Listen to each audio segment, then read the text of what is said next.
शहर के शोभापुर कॉलोनी स्थित एक परिवार के उस समय होश उड़ गए जब उन्होंने घर में देर रात विशालकाय अजगर देखा। अजगर इतना बड़ा और फुर्तीला था कि उसके करीब जाते ही वह हमला करने से पीछे नहीं हट रहा था। तलहन मर्सकोले और परिवार के सदस्यों ने अजगर को भगाने की हर संभव कोशिश की, लेकिन कामयाब नहीं हुए।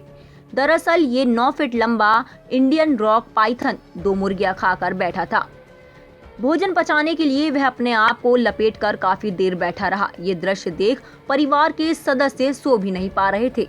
डरे सहमे लोगों ने वन्य प्राणी संरक्षण के लिए काम करने वाले सारनी निवासी आदिल खान से संपर्क किया। आदिल ने समझाइश दी कि अजगर को भगाने की कोशिश करो, चला जाएगा। ये सिलसिला देर रात तक चला। इसके बाद जब अजगर नहीं भागा तो आदिल को रेस्क्यू करने जाना ही पड़ा। आदिल खान बताते हैं कि अजगर ने 2 मुर्गियां और भी कुछ खाया था, जिसे पचाने के लिए वह सुरक्षित स्थान देख बैठ गया। आदिल ने 2 मिनट में विशालकाय अजगर को रेस्क्यू कर जंगल में छोड़ दिया। उन्होंने बताया 1 साल पहले इसी घर से एक कोबरा सांप रेस्क्यू किया था। उस समय कोबरा ने अंडे खाए थे। आदिल ने लोगों से अपील की है कि मुर्गियां पालते हैं तो उसे और अंडों को बहुत ही सुरक्षित रखना होगा ताकि सांप वहां नहीं पहुंचे। दरअसल सांप, अजगर, चूहे, मुर्गियां अंडे खाते हैं। बड़े अजगर जो 15 फीट तक लंबे होते हैं वह बकरी, हिरण को भी खा जाते हैं। सारनी और आसपास के क्षेत्रों में अब तक 12 फीट। आदिल खान ने बताया कि 31 अगस्त को 2, 19 और 21 सितंबर को एक यानी कि 20 दिन में 4 विशालकाय अजगर रेस्क्यू किए हैं। आदिल ने बताया भारत में सांपों की लगभग 300 प्रजाति है। इनमें से सारनी और आसपास के क्षेत्रों में अब तक 22 प्रजाति के सांपों को सुरक्षित रेस्क्यू किया है। देश में पाए जाने वाले लगभग 80% सांप जहरीले नहीं है, 20% सांप ही जहरीले हैं।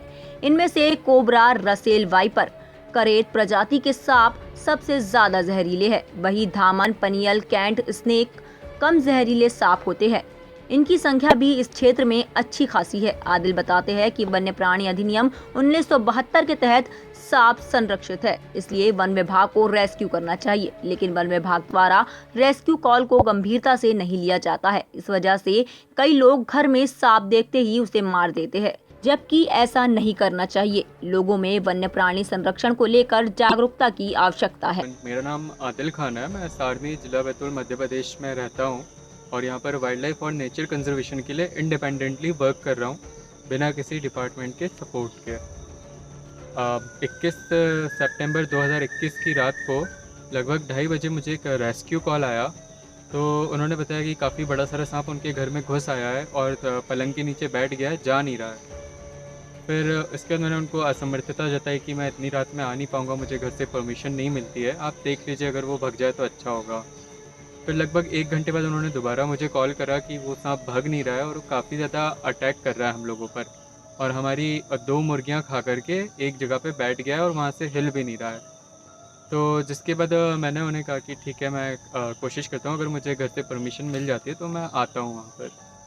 फिर लगभग आधा 1 घंटा मुझे घर वालों को मनाने में लग गया। फिर उसके बाद मुझे परमिशन मिली तो मैं वहाँ गया रेस्क्यू करने के लिए। मैंने देखा काफ़ी बड़ा सारा अजगर था जो 2 मुर्गियां खा करके उनके घर के अंदर ही बैठा हुआ था। और इस घर से मैंने लगभग 1 साल पहले एक कोबरा भी रेस्क्यू करा था। वो 5 अंडे खा करके उसी एरिया में बैठा हुआ था जहाँ पर अजगर था अभी। तो फिर मैंने उसका सेफली रेस्क्यू करा। अजगर थोड़ा सा डिफेंसिव था, उसने 1-2 बार अटैक करा मुझ पे अपने आप को सेव करने के लिए, बाकी ज़्यादा परेशान नहीं करा और 2 मिनट से भी कम टाइम में वो रेस्क्यू हो गया। इसके बाद फिर मैंने घर वालों को थोड़ा सा उन लोगों को समझाइश दी कि आप लोग अपना घर पूरा पैक करके रखें और कहीं से इतना बड़ा गैप ना रखें कि अजगर जैसा सांप उनके घर के अंदर ही आ जाए। टाइम 8 मध्य प्रदेश के लिए पाथाखेड़ा से कालिदास चौरासे की रिपोर्ट।